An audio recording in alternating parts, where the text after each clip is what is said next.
Lee Halfpenny, David Pocock,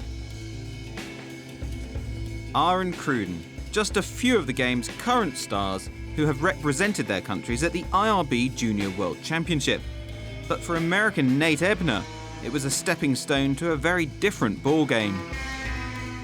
My first game was when I was 13.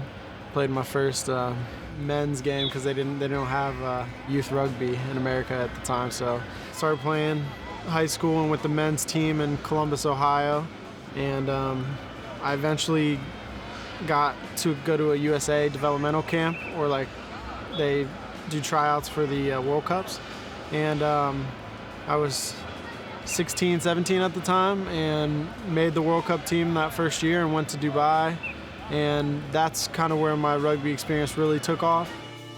Ebner played at the Under-19 World Cup in 2006 and 2007, as well as the inaugural Junior World Championship the following year.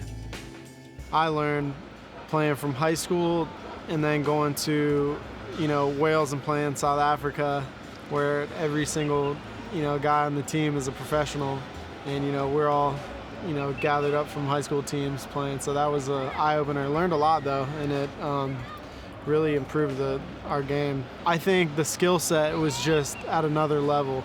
I don't necessarily, I think it was more intense. I don't know that I'd say it was more physical, but the level of skill was just at a, nothing we had seen before, and that was awesome to play against and be a part of, because it made us so much better too, because you don't see that stuff in the United States. But balancing rugby with the demands of getting his degree at college would have far-reaching consequences. The U20s was the last World Cup that I could be a part of without being on the men's team, and I had been talked to about doing some professional things, but I had already been in 2 years in college. I told my parents I'd get my degree, and so I was at Ohio State, done with USA stuff, and I was stuck kind of playing club rugby.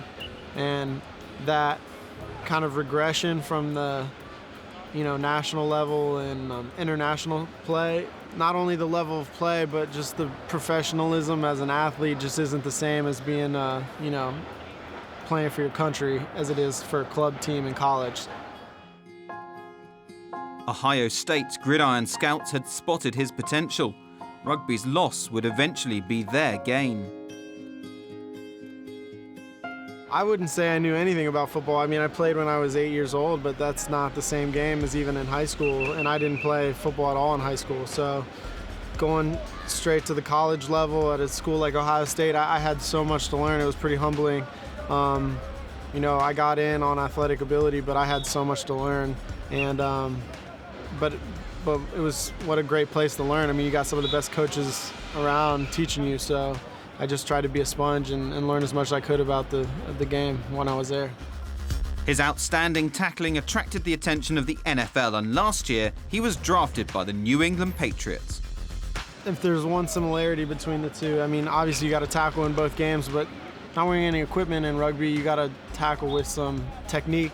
And I think all the years of playing without pads and you having to protect yourself in the tackle set me up to be a good tackler, especially in space one-on-one, where you don't have as much of that in football. And with all the equipment on, it just made me a more of a sure tackler. I don't think the tackling really changed, but it made me more of a sure tackler because I've had so many one-on-one in-space tackles in rugby and technique tackles, so I could apply that to the football field. But USA fans take note. Ebner isn't quite finished with rugby. At some point in my life, I will play a rugby game again. Now, what level that is, who knows, but without a doubt, it's just too much fun. When my time is done here, I will definitely be on a rugby field somewhere.